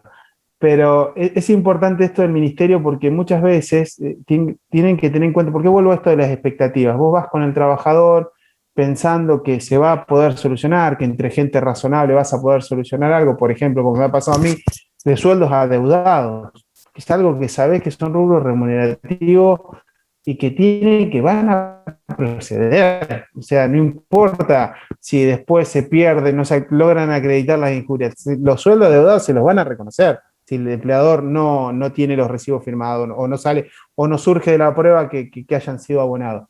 Entonces, es utilizarlo con criterio, ¿sí? Porque muchas veces la persona va, el trabajador piensa que se va a resolver ahí en el ministerio, no se resuelve, y ustedes pasaron quizás un mes y medio, puede ser a veces hay otros colegas o otras contrapartes que no se manejan de la misma buena fe, sino que buscan dilatar los trámites, lo cual son estrategias, ¿no? Y te pueden pedir una audiencia intermedia, y todo esto estamos hablando de mucho tiempo. Puede llegar a pasar, yo he tenido casos que han pasado hasta 2 meses y medio, y es mucho tiempo, cuando te querés dar cuenta estás en la feria, ¿sí? Entonces, saber utilizar las herramientas. No sé si querés contestarle vos, le contesto yo a Bárbara, Clarisa. Hay otra preguntita antes de... Perdón, ¿cuál es? Dale. Hay una colega que pregunta si cuando se finaliza una relación laboral por acuerdo de partes se recomienda hacerlo por escritura pública, si represento a la parte empleadora. Y agrega, veo que muchos firman un acuerdo con certificación de firma, sí, listo, pero no extingue derechos. Sí, es un tema ese. Yo particularmente volvería a esto de la homologación. Obviamente que si es de común acuerdo, sí, pero a mí me deja más tranquila hacer una homologación judicial, porque en sí es un trámite, a ver, está bien, el otro lo escribe el escribano, digamos, valga la redundancia, pero presento el acuerdo y tengo la homologación judicial y me quedo tranquilo. No sé, Sí, Iván, ¿cuál es tu postura? Sí, yo creo muy parecido. Creo que en el caso de escritura pública, sí, a ver, vamos a la faz práctica. Si entre los dos colegas hay buena onda, probablemente no pase nada. Ahora bien, no es lo ideal, porque lo del escribano va cuando es el 241, es decir, la desvinculación por consentimiento, por mutuo acuerdo de las partes. Entonces, de acuerdo de parte. Entonces, cuando es expreso, cuando está bien hecho, tengan cuidado con el tema de las gratificaciones. Ahí no me quiero ir mucho con ese tema, pero léanlo, el 241, hay algunas cosas escritas sobre eso. Yo lo recomiendo para ese caso, nada más. Después, como dice Clarisa, o en definitiva, ver, yo hoy en día lo que más utilizo es homologación judicial, como Clarisa lo viene mencionando, pero en definitiva también puede ser por Ministerio de Trabajo. Sí, yo creo claro, que... Igual creo que ella hacía referencia, ahora que la estoy leyendo mejor, estaba haciendo referencia a este artículo, porque dice, bueno, sí, 241, por sí. acuerdo de parte, yo eso no había prestado Sí, atención. bueno, sí, tenés razón, viste que uno se Ahora queda lo con veo. la pregunta, lo abrí mientras estaba ahora y tenés razón. Pero sí, por 241, es más, ahora se me fue el nombre del fallo, pero hace 2 o 3 meses salió un fallo de Sí. de la Suprema Corte, perdón, de la Corte Nacional, que lo ratifica. O sea que en realidad no ratifica porque Sí. es lo que dice el 241, nada más que cobra más fuerza porque hay un fallo de la Corte que dice, sí, es como dice la ley, ¿no? Pero bueno, es lo que Claro, tenemos. siempre que no haya conflictos y que, digamos, Totalmente. se cumpla con la ley, o sea, si se extinguió y estaba en blanco y era el 100% y le paga el 100%, o sea, no tiene que dar lugar a ningún conflicto, pero sí, por este artículo sí. Y Bueno, el otro, sí. ver, el tema de la prohibición de despidos, cuando empiecen a salir los fallos, vamos a tener claro esto. Si logramos salir vivos de esta pandemia, espero que sí. En realidad, si nosotros estamos haciendo una homologación judicial es porque nos pusimos de acuerdo. Entonces no estaríamos discutiendo si fue un despido, si en realidad yo quería seguir trabajando, se dieron. Si llegamos al acuerdo es porque ya la prohibición la dejamos de lado, ¿sí? La prohibición no es algo que, ¿cuál es la esencia o la finalidad de la prohibición? Evitar, ¿sí?, que que se pierdan fuentes de trabajo en medio de un contexto crítico. Pero no significa que nadie puede despedir, sino que, bueno, contamos con esta herramienta protectoria. Es como si lo llevamos al empleo público y decimos, hay estabilidad, está bien, pero el que se quiere ir, se va. O si hay un sumario y bueno, se tiene que ir. Pero yo no le veo inconveniente, no hay una incompatibilidad si yo llegué a la instancia de un acuerdo. No sé si coincidís, Iván. Sí, totalmente, totalmente, y yo quizás lo voy a decir más chabacano, para que se acuerden, que la prohibición de despido es para el empleador. Sí, o sea, si el trabajador, como bien dice Clarisa, y acepta, el trabajador podrá ir en este contexto por una doble indemnización, ¿no? Por un agravante, pero no decir, bueno, no, en realidad yo quiero la reincorporación y no el despido, porque como volvemos a decir, para que haya conformes con eso, ¿sí? No tiene que haber vicio alguno. No sé si está respondida. Sí, yo quiero hacer una pregunta. Bien. Con esto del tema de la prohibición de despido, me pongo del lado del empleador. Supuestamente yo no puedo despedir, pero si a mí la empresa que tengo montada llega a un punto que no da más, ¿igualmente me valida para pedir un procedimiento preventivo de crisis? Es una de las excepciones. Exactamente. Es una de las excepciones.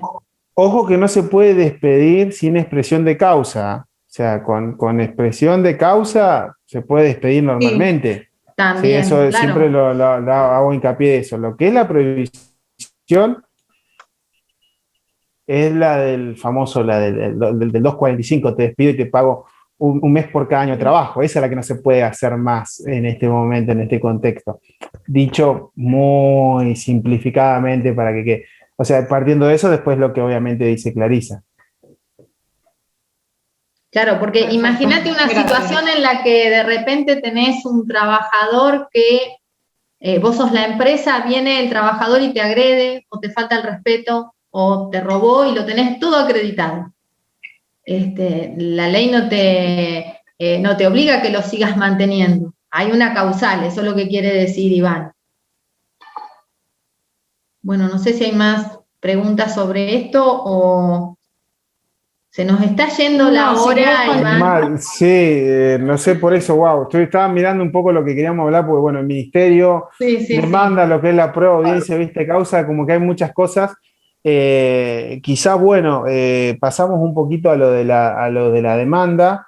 No sé si vos, Clarisa, querés hablar, ir introduciendo del tema, y yo ya me conecto en 2 minutitos porque estoy teniendo bastante problema de internet, voy a reiniciar rápido el router y ya me conecto, porque las veo muy cortadas, ¿sí?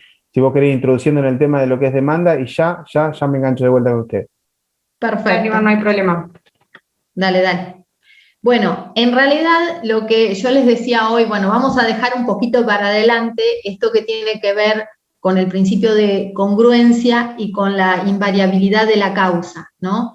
Si yo voy a plantear una demanda, digo desde la parte trabajadora, tengo que volcar lo que puse en el intercambio telegráfico. O sea, yo no puedo pedir otra cosa. Así como les dije, por ejemplo, en el caso de una intimación que no tuvo, mejor dicho, un despido que no tuvo intimación por ley 25.323, va a salir una sentencia, por más que yo lo ponga en la demanda, dentro de la jurisdicción en la que estamos trabajando, rechazándonos ese rubro, ¿sí? Entonces, es importante que nosotros tengamos en cuenta qué es lo que pedimos. Y esto por ahí parece algo redundante o hasta superfluo, decir, bueno, pero, a ver, como les contaba recién, ¿cómo? No, esto no va a ser así, o sea, si yo lo que pongo en el telegrama lo voy a escribir en la demanda, pero créanme qué pasa, porque a veces van cambiando las situaciones o por ahí no tenemos una comunicación clara con nuestro cliente o nos plantea distintas cosas y nos dejamos llevar y después hace que pasen este tipo de cosas. Hay un caso que, bueno, yo estoy por la parte empleadora, pero les quiero contar la anécdota porque a veces creo que se fija más el conocimiento con la anécdota que con toda la teoría, que ustedes vienen con toda la teoría muy fresquita, ¿no? El caso, una trabajadora que tenía licencia por enfermedad inculpable.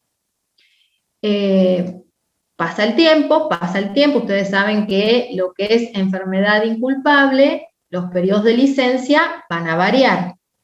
Si tiene una antigüedad menor a 5 años, es de 3 meses, si es mayor a 5 años de 6, y a su vez estos valores se duplican en el caso que tenga cargas de familia. Bueno, cuando esta persona llega a los 6 meses, el empleador dice, bueno, mirá, la realidad es que cuenta una realidad, ¿no? Que esta persona está haciendo otras actividades y está usando, digamos, la presentación de certificados, cosas que obviamente eso no se puede probar en la contestación de demanda.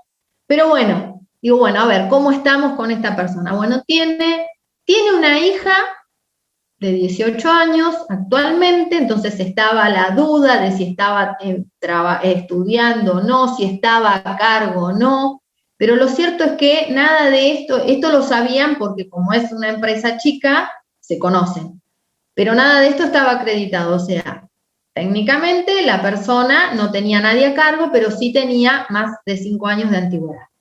Bien, todo el intercambio, entonces, todo el conflicto comienza cuando le mandamos la intimación o la notificación del periodo de reserva de puesto de trabajo, ¿sí? Entonces, a partir de ahí dejaba de cobrar.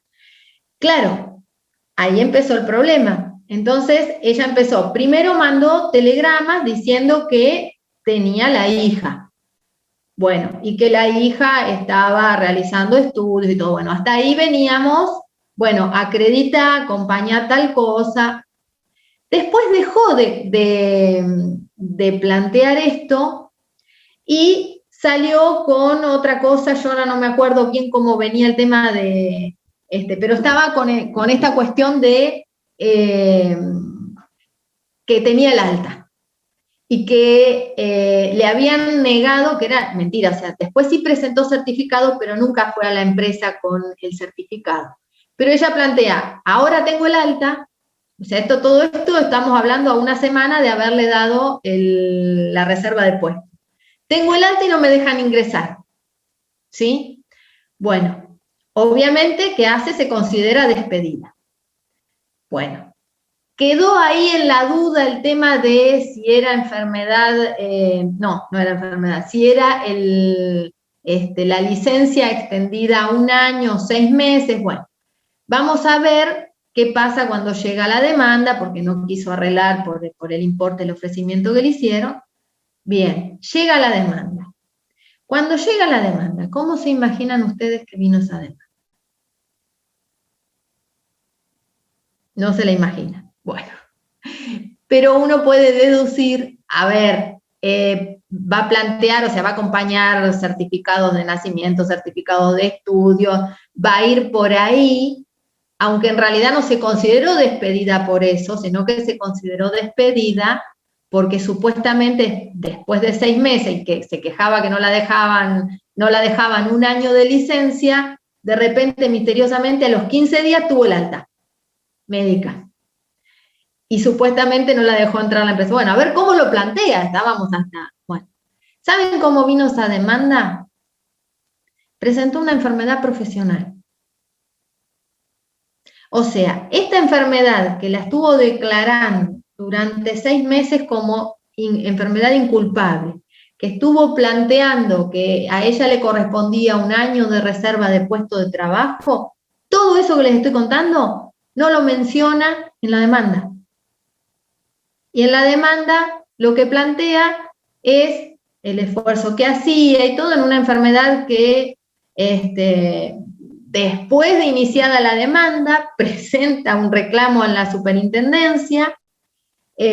Bueno, surge esto en el expediente porque después lo trae la RT, porque nosotros ante la duda digo, bueno, vamos a citar a la RT, y la RT cuando contesta, como contesta después, dice que hubo una denuncia de siniestro que tiene fecha posterior a la demanda. Ahora, yo no sé la suerte que va a tener esa pobre trabajadora, pero fíjense, no sé, les cuento la anécdota, porque ustedes dicen, ¿cómo puede ser que si yo hago un intercambio telegráfico me estén diciendo que yo en la demanda voy a poner otra cosa? Y se los estoy contando desde un caso concreto. Entonces, este principio de congruencia y de invariabilidad de la causa es fundamental. Entonces, todo lo que tengo en el telegrama, en los telegramas que yo mande, o en el tipo de misiva, documentación fehaciente, notificación fehaciente que sea, lo tengo que volcar en la demanda. No puedo agregar otra cosa, ¿sí? Porque genera que la otra parte esté en un estado de indefensión. Entonces, veremos después el resultado, pero digo, voy a la anécdota para poder explicarles la importancia que tiene, y que lo dijimos del comienzo de la charla, no solamente volcar todo lo que necesitamos, toda la estrategia en el intercambio telegráfico, lo que va a ser el objeto de la litis, sino que eso a su vez tiene que tener coherencia con lo que yo después voy a plantear en la demanda, y con las pruebas que yo vaya a presentar para poder corroborar esto, porque a veces es tan mecánico que, bueno, pongo documental, pongo pericia por esto, porque el modelo lo tenía así. Hay que ser consciente de, a ver, esto que estoy diciendo acá, ¿con qué lo pruebo? Va esta prueba. Esto, ¿con qué lo pruebo? Y va esta otra prueba. Y una cosa más de tema prueba, y por ahí, bueno, ahora después te dejo, Iván, que sigas vos antes que nos corten acá y nos echen los chicos. La absolución de posiciones. Cuidado con eso, sobre todo si hacen civil, porque yo he visto más de uno que absolverá a la actora, sobre todo si son parte demandada, absolverá a la actora a tenor del pliego del sobre que oportunamente se acompañará. Listo, perdieron la prueba. La absolución de posiciones tiene que ir, si ustedes tienen miedo de armar un pliego, o por ahí dicen, bueno, yo no sé qué preguntas les voy a, tampoco quiero poner todas las preguntas abiertas para que sepa el otro qué es lo que le voy a preguntar. Bueno, 2 preguntas, pliego abierto, y nos aseguramos de tener la prueba. Y si no, no, porque por ahí también puede pasar, también son cosas que he visto, que de repente dice que acompañan el pliego, y por ahí en el apuro de presentar la demanda o la contestación no lo acompañan. Está bien, si es en la demanda, tienen tiempo de ampliarla y presentarlo. Ahora, el demandado, si no la presentó con la contestación, perdió la prueba. Entonces, es un tema muy importante tener en cuenta. Me callo. Sí, Iván, bueno, no, por favor, al revés. No sé si ahora yo las veo bárbaras. Acá cerré un par de cositas en casa y anda mejor. Es importante eso, a mí me ha pasado, le digo, no solamente la parte demandada que se olvidan del pliego, sino también la parte actora de acompañarlo. Si no lo acompañan con la presentación de la demanda y hasta no lo corrigen antes de correr el traslado, lo pierden. Lo mismo yo lo he visto con el tema de los testigos.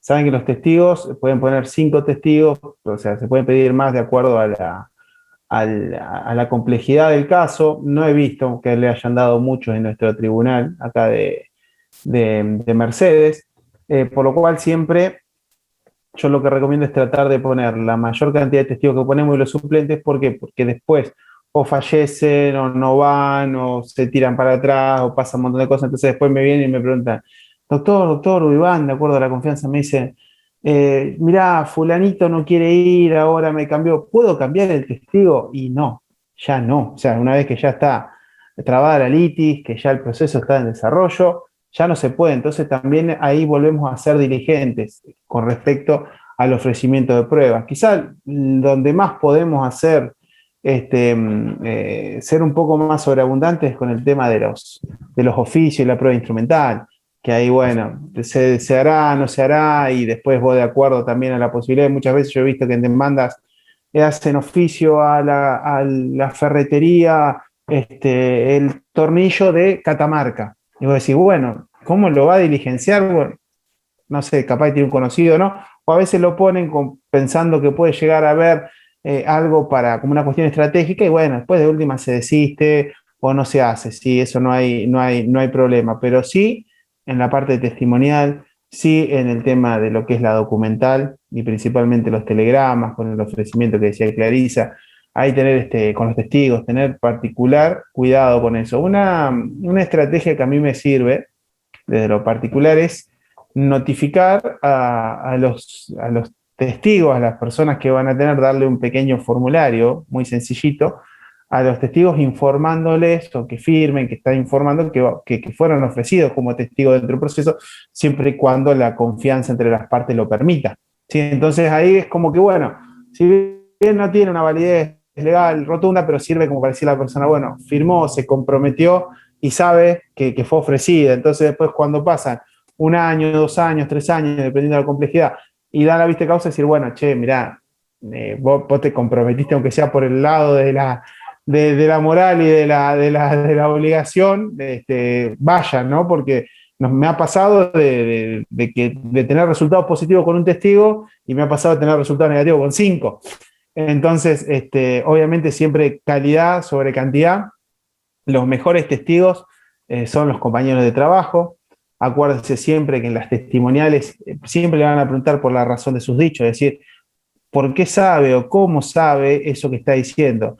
Y si un testigo agarra y dice, yo lo sé porque la doctora Richie me lo dijo, y vamos a estar en problemas. O sea, tienen que ser gente que diga, bueno, yo lo sé porque, por ejemplo, iba a comprar al lugar, porque éramos compañeros de trabajo, porque nos tomábamos el colectivo y yo lo veía, que siempre se bajaba la misma parada y entraba al comercio. O sea, tiene que siempre haber razón de su dicho. Entonces, cuando ustedes están en la selección de testigos, a veces les traen lo que hay. Pero cuando tenemos esa posibilidad de discernir, de saber, bueno, ver de qué manera ese testigo va a dar razón de sus dichos. ¿Sí? Eso es importante, no se olviden de eso.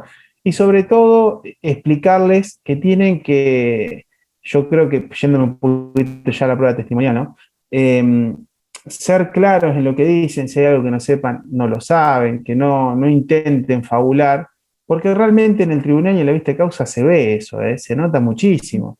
Vienen los testigos que son, no, que sí, que son el primo, que son el amigo, y después hacen agua. Entonces, lo importante, y también en pos de la buena fe, de que nosotros somos abogados y tenemos que abogar por el derecho, por la justicia, ¿sí? Tenemos que ser legítimos en nuestro reclamo. Entonces, no recurrir a esas prácticas que siempre estos caminos medio grises, nunca vi que trajeran buenos resultados. Entonces, desde mi experiencia les puedo decir, a ver, preferible ir con uno bueno y no con 3 malos, ¿sí? Eso como sugerencia práctica. Yo no sé, Carolina, cómo estamos con el tiempo, no quiero abusar de usted. Habría para decir 50 cosas más, no sé si quieren que hablemos de algo puntual como para hacer un cierre. La verdad, porque tampoco quiero abusar del tiempo de ustedes. Podemos estar toda la tarde. No, es hasta 3:30 en sí, pero si se extiende un poquito más no hay inconveniente.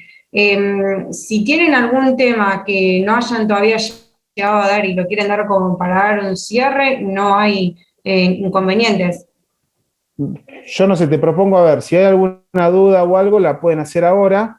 Si no, Clarisa, ¿querés hacer algún comentario más, algo que te venga a la mente, que vos digas, che, esto lo tengo que decir, y agregamos algo que entendamos que pueda llegar a ser muy, muy útil, y si no, ya nos despedimos. No sé, Clarisa, ¿qué decís vos? Dos o tres cositas en cuanto a los testigos. A mí me pasó una vez que venía un testigo que era brillante, era gerente de una empresa, iba por la otra parte, imagínate el humor que tenía yo, y cuando termina le pregunta a la jueza, la doctora Santa Clara, le pregunta, ¿y usted cómo lo sabe? Se da vuelta el testigo y dice, porque me lo dijo el doctor, bueno, el que estaba ahí, que pobre, colorado se puso. Bueno, obviamente eso creo que fue lo que me cambió la suerte de ese juicio. Después fue otra historia poder cobrarlo, pero bueno, independientemente de eso, reafirmando un poco lo que vos decís, este tribunal hace preguntas abiertas y realmente se nota muchísimo. Yo prefiero, si no tengo testigos, tengo la opción, si está acreditado y no es necesario, porque, digamos, a veces no es necesario usar todas las pruebas. Y como la vista de causa es al final, si vemos que lo tenemos, el objeto nuestro, vemos que está acreditado, y por ahí es innecesario llevar al testigo. Prefiero alegar por escrito para hacer una buena defensa y mostrarle al tribunal dónde están las pruebas que yo quiero que vea y que dan la razón, digamos, de lo que yo estoy planteando o de que mi cliente está planteando. Pero ahí agrego una cosita con las pruebas. No quiero te quiero estar dale. Pero algo que me pareció fundamental. Antes, yo veía que en todas las demandas todos los trabajadores pedían la pericial contable, ¿sí? Que viene a lo que... Cuando hay una relación no registrada, no era necesario. Ahora el tribunal lo hace de oficio que te la deniega. Pero antes yo veía colegas esperando. Siempre fue un tema muy difícil el tema de peritos en nuestro tribunal. Ahora hay un par de contadores más jóvenes y de médicos más jóvenes que le están metiendo mucha onda. Pero yo vengo de una, y Clarisa también, de una época donde estamos muy complicados con el tema de perito. Entonces, yo lo veía a colegas que insistían, revocaban un perito, pedían sorteo de otro, cuando no era necesario porque, por ejemplo, lo habían suplantado con lo que era el oficio de la FIP. No estaba registrado como empleador, no estaba registrado como empleador. Listo. Artículo 55, artículo 39 de la ley de rito. Ahí es donde tenemos que ir buscando simplificar, ¿sí? Las presunciones por no tenerlo registrado. Entonces te ahorrás, yo he visto, pero de verdad, gente perder 2 años en un trabajo negro insistiendo con el perito, o a veces insistiendo porque la contraparte no deposita los adelantos de gasto. Y bueno, pídanle que son reticentes a hacer la prueba y que se apliquen las presunciones. Ahora, bajo la presidencia del doctor Toyo, hay que decirlo, el tribunal empezó a dictar esas cosas de oficio, pero antes, si no las pedías, perdías tiempo. No te corto más, Clarisa, seguilo, pero me pareció muy importante. No hay problema. Yo simplemente estaba reafirmando esto y mostrar cómo, digamos, cómo se nota cuando el testigo, digamos, está ahí muy condicionado, porque no está a la pregunta y la respuesta, sino que los jueces empiezan, y la verdad es que yo vi eso y me gustó mucho que lo hagan, esto que empiecen a preguntar y empiecen a conversar, digamos, con el testigo, y eso hace que realmente salga a la luz, digamos, el que dice la verdad del que no. Entonces, siempre es bueno, como si vos tener testigos que sean válidos, que realmente puedan demostrar a través de que lo han percibido a través de su sentido. Eso se nota muchísimo. Y si no son necesarios, bueno, yo prefiero también el tema del alegato por escrito porque me permite hacerle un recorrido que quede escrito sobre qué cosas quiero que el tribunal mire. Después, bueno, obviamente queda a criterio del tribunal. Yo lo estoy planteando desde una postura, digamos, como letrada de parte. Acá veo que hay 2 preguntitas. No sé si, Carolina, vos las querés leer o... Dale. Hay una ahí se me fue. Ahí. Franco nos pregunta si en la prueba confesional puedo hacer una sola pregunta en la demanda o contestación de demanda y reserva el derecho a ampliar. Yo por lo general hago 2 o 3, pero bueno, porque pongo por las generales de la ley, por ahí hago una pregunta obvia y me reservo el derecho de ampliar. Pero a veces eso nos juega en contra cuando después queremos hacer una confesión ficta. Digamos, si tenemos el pliego abierto, después no podemos acompañar el sobre media hora. ¿no? Porque por ahí ya sabemos que llegada la vista de causa, sabemos que la otra parte no va a ir, entonces por ahí decimos, bueno, lo perdimos. Pero bueno, sobre el inicio de la demanda no sabemos ese tipo de estrategias que por ahí sí se pueden dar en el ámbito civil. Bueno, Por eso es importante que antes de correr traslado de la demanda, que están del lado del trabajador, se fijen estos 4 o 5 puntitos que fuimos mucho insistiendo con Clarisa, entre el tema si tenemos las pruebas, si tenemos los telegramas, si sabemos. ¿Por qué? Porque después la paleta de casos, de situaciones que se pueden dar van a ser disímiles. Pero, por ejemplo, pasa esto, rebeldía, no va a tener la posibilidad de tener una confesión ficta y te olvidaste de poner el pliego. Y bueno, estás perdiendo una posibilidad muy importante. Como dice Clarisa, generalmente no son una pregunta porque tenés que preguntarle por la generalidad de la ley, pero sí, yo entiendo que sí que se puede hacer una pregunta y la otra es para que diga que trabajaba para usted. Punto. Claro, una pregunta obvia, como te digo así. Para salir del paso, para que... A ver, yo a veces pregunto qué es cierto que le debe los rubros reclamados en la demanda. No sé, debo decir que es algo que es muy... O sea, obviamente, si estamos en una demanda es porque va a entender que no. Pero bueno, uno lo hace para poder tenerlo. Y hay una última pregunta. Y otra pregunta que nos hace la doctora Iriarte es sobre la audiencia de vista de causa, ¿por qué es tan importante? Es el final del juicio. Es el recorrido del expediente, es el acercamiento de las partes con el juez, con el tribunal, es la oportunidad de estar cara a cara. Obviamente muchas veces no se llega porque se concilia antes, ¿no? Esto es, tenemos bastante ejercicio de estas cuestiones, Iván, de esperar y bueno, y de negociar con la otra parte y después terminar llegando a un acuerdo y la vista no se hace. Pero, o también puede ser que la vista se suspenda por esto de alegar por escrito, por ello no lo expliqué bien, que es que las partes pueden desistir de la prueba oral. En la vista de causa, además de todas estas cuestiones, tenemos la declaración de los testigos y la absolución si hubo prueba confesional solicitada.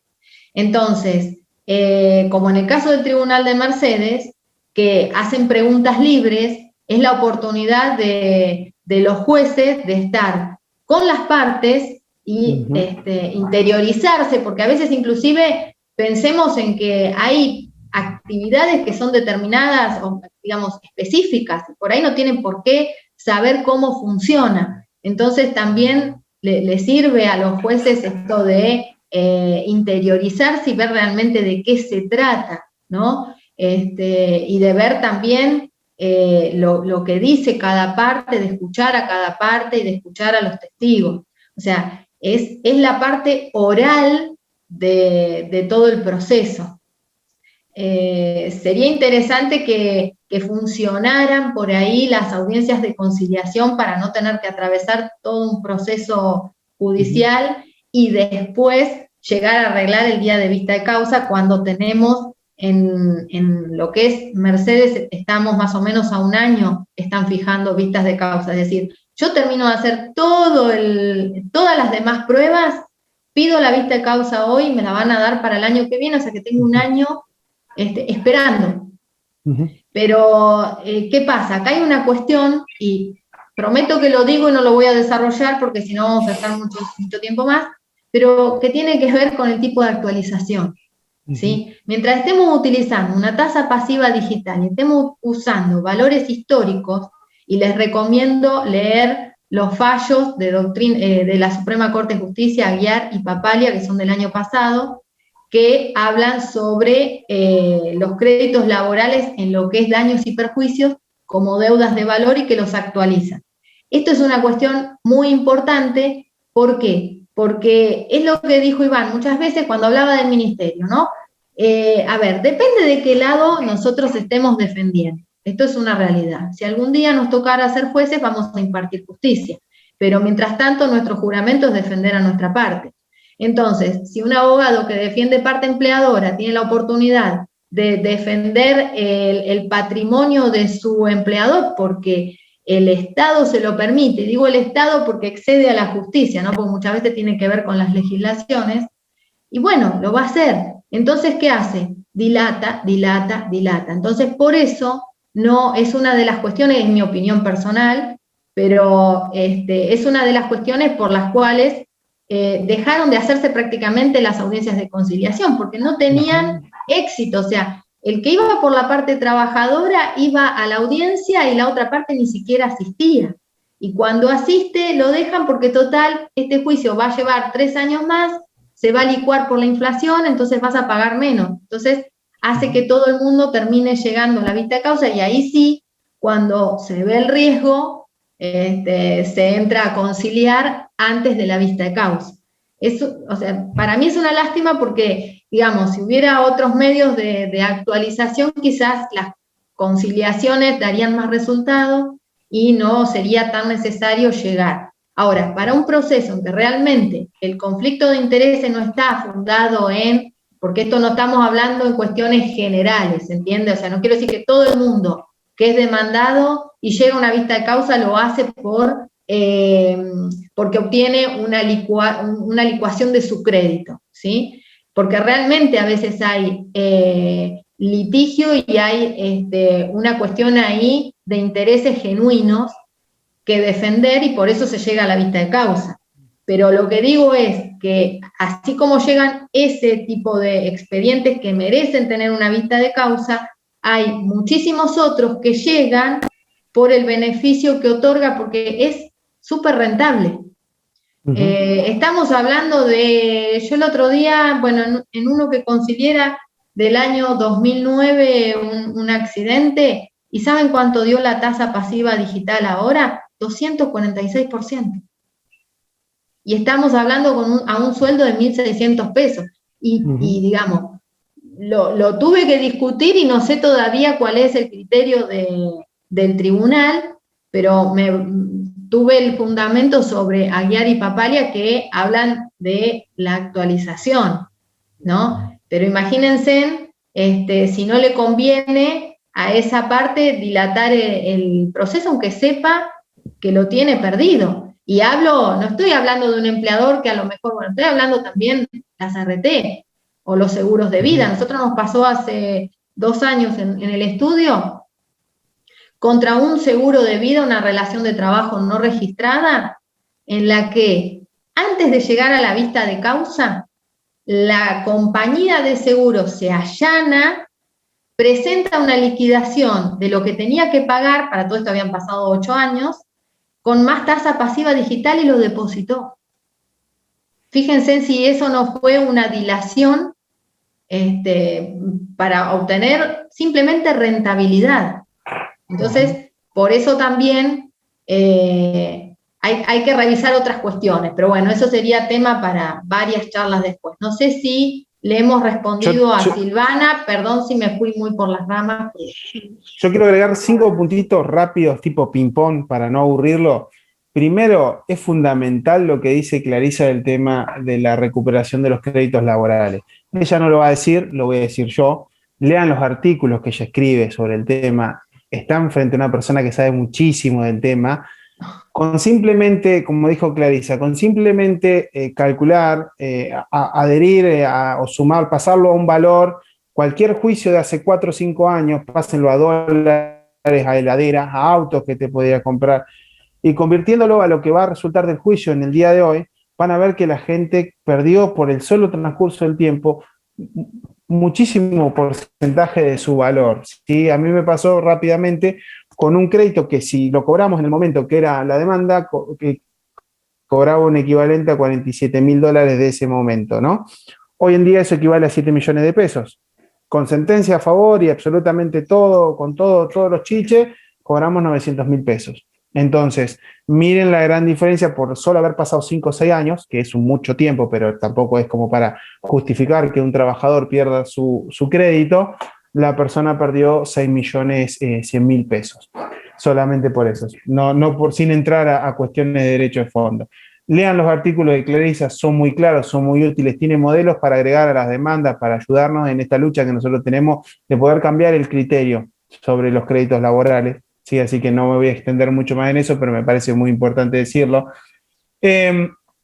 Con el tema de conciliar siempre en la vista de causa, las conciliaciones ya cuando están en la vista, siempre el juzgado, el tribunal, perdón, siempre apunta a que concilien en la vista para no, o sea, tratar de simplificar y que las partes se vayan los dos de acuerdo. Siempre tienen que tener en cuenta que esa conciliación tiene que ser de acuerdo también al trabajo que hacen, ¿sí?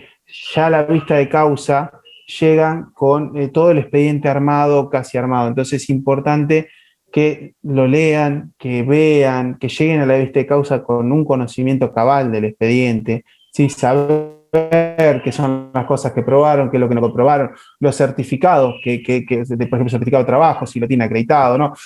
Vayan con el expediente bien estudiado. Exacto, sí, se ve muchísimo. Es como lo de los testigos, lo mismo se ve cuando un colega estudió el expediente y cuando no. Sí, a mí me pasó un montón de colegas, los que me conocen saben que yo ya si llego a la vista, muy difícil que vaya a una conciliación, salvo que sea algo realmente justo. Entonces van a veces confiando en que el trabajador va a aceptar ese dinero y ya llegado en ese momento no. Entonces se encuentran como sorprendidos porque quizás no hicieron un estudio cabal del caso y tenés que presentarte e ir a la vista de causa. Entonces, si ya estás ahí, si vos ya trabajaste el expediente, si vos lo estudiaste, no hay que tenerle miedo a la vista de causa, es una parte más del proceso, ¿sí? Nosotros dentro de lo que es el marco del instituto, y lo vamos a hacer extensivo, tenemos pensado nosotros, siempre yo ofrezco a cualquier joven o noven abogado que quiera ir a una vista de causa, yo lo llevo, no hay problema. Ahora por las cuestiones de la pandemia no podemos, nos piden que reducir al mínimo la cantidad de gente, pero yo he llevado a muchos colegas a que vean una vista porque nos pasa a todos. Yo no vengo de familia de abogados, me hice solo, me hice con la gente que ha sido generosa conmigo, entonces nos pasa a decir, wow, vista de causa, ¿qué hago? Agarro lo de la conciliación, me arriesgo a la vista. Siempre son los miedos normales y naturales que tenemos todos. Entonces yo trato de hacer lo que han hecho conmigo, es decir, si en algún momento les podemos dar una mano a nivel personal o a nivel instituto, cuenten con eso, ¿sí? Vamos a tratar de hacer una vista de causa actuada, simulada, para que los colegas de todas las edades, porque después se suman un montón más grandes, no es solamente patrimonio de los jóvenes, de los nobles, y para que lo puedan hacer, porque una vez que vos vas a la primera, es el bautismo de fuego, ya no te dan miedo a las otras vistas de causa, tenés que pasar la primera. Y fundamentalmente tener estudiado el expediente, ir con un alegato importante. El alegato no tiene que ser para vender humo. ¿Sí? Ya en ese momento el cliente ya está con ustedes, bien o mal, no es suites, no es la ley y el orden. Ahí tienen que ustedes tratar de usar el alegato para acreditar, porque es lo que les vuelvo a decir del primer momento, el juez, el tribunal que va a resolver esa causa, tiene el conocimiento de la causa que está ahí en ese expediente. Y no importa si ustedes hablan de los derechos de mi cliente, porque es una persona noble, y de cómo me ha pasado una cosa, que es una persona de público reconocimiento, que es un ciudadano ilustre. A ver, si tenés alguna violación a la normativa laboral, y bueno, sos responsable, podés ser la mejor persona del mundo. No se está debatiendo eso. En el alegato, céntrense en alegar sobre las pruebas. ¿Sí? Sobre lo que ustedes acreditaron en el expediente. Con la prueba testimonial se acreditó tal cosa, con el informe de oficio de Fojas tanto se acreditó tal cosa, con la reticencia del empleador de mostrarlos, de exhibir la documental, corre la aplicación de la presunción del artículo 55 al artículo 39, la cual vuelvo a solicitar que se aplique, ¿sí? Y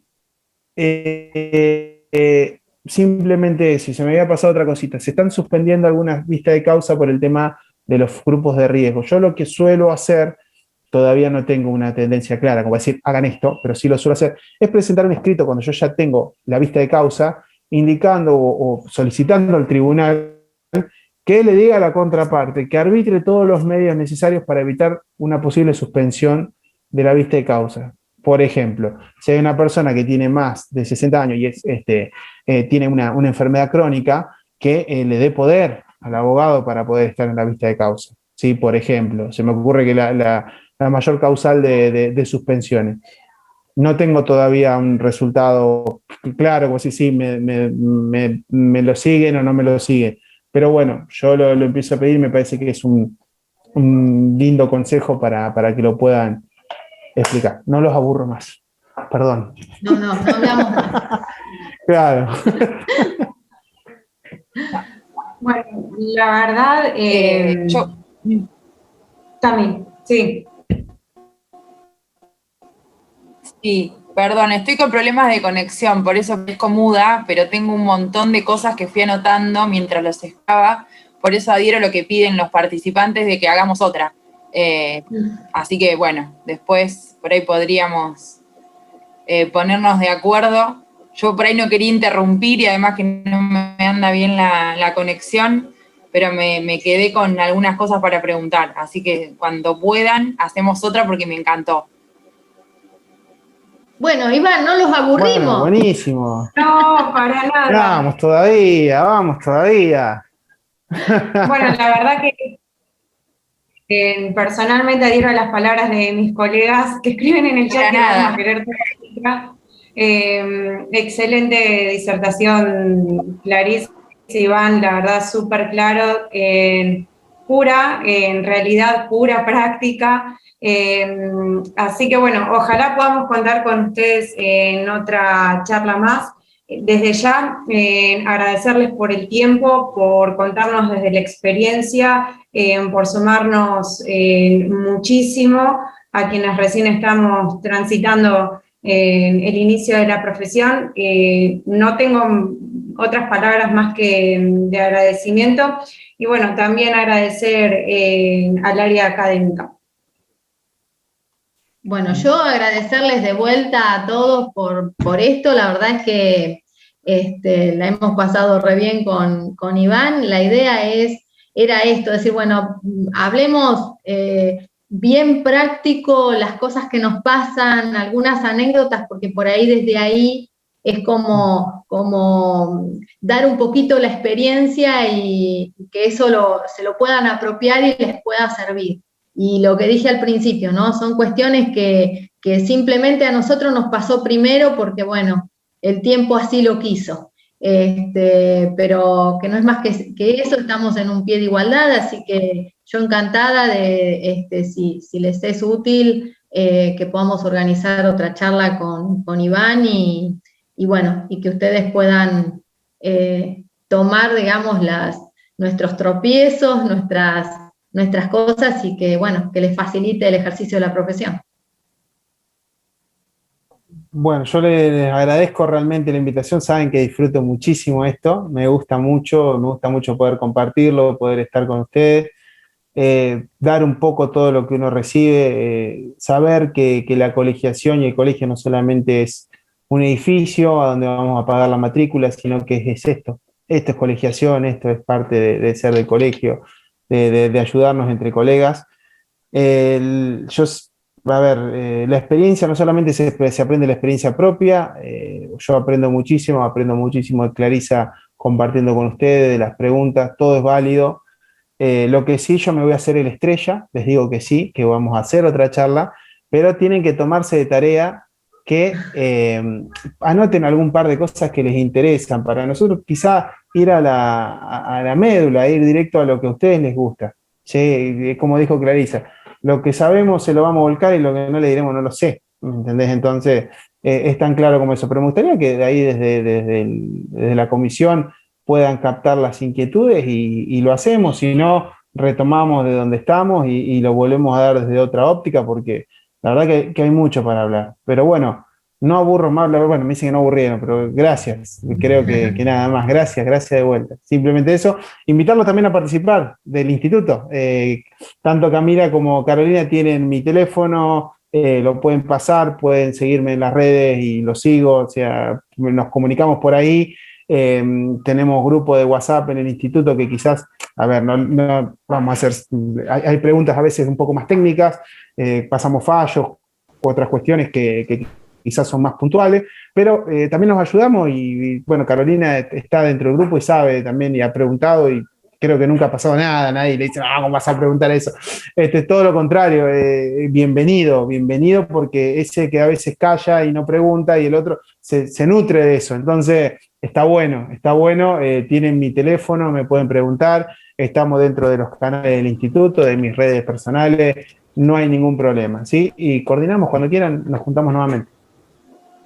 Bueno, adhiero a todo lo que dijo Iván para no repetir lo mismo, pero también, digamos, lo que les pueda ser útil, cuenten conmigo. Muchísimas gracias. Cami, no sé si querés agregar algo. Me parece que... No, gracias y... Ay, se me traba esto. No, tengo un temón con la Se escucha igual. Se escucha. Lo que estoy pensando para la próxima, que por ahí, Caro, esto es medio a viva voz que lo digo, de nosotros juntar todas las preguntas puntuales que tengamos, o de casos prácticos, de algún tip que nos resulte, para pasarles primero a Clarisa e Iván, y bueno, en función de eso, desarrollar la charla. O la podemos hacer ahora tipo taller también. Sí. Como hicimos el año pasado, Iván, los talleres, que por ahí íbamos sobre temas puntuales, prácticos, y como que lo resolvíamos. Sí, lo que quieran, un mix, hacemos algunas cosas así, de otras cosas, anécdotas. No hay problema, lo que quieran. Realmente estamos abiertos a todo. Piénsenlo, les dejamos la responsabilidad a ustedes. Dale. Y después agarramos nosotros ahí la batuta. Dale. Genial. Bueno, quedamos en contacto para ver si podemos organizar otro taller u otra charla. Y bueno, a todos los que participaron, agradecerles como siempre. Otra vez hacer el agradecimiento extensivo al área académica del colegio. A todos los que se sumaron y nos vemos el próximo martes. Gracias. Nos vemos. Adiós. Chao, un gusto. Chao.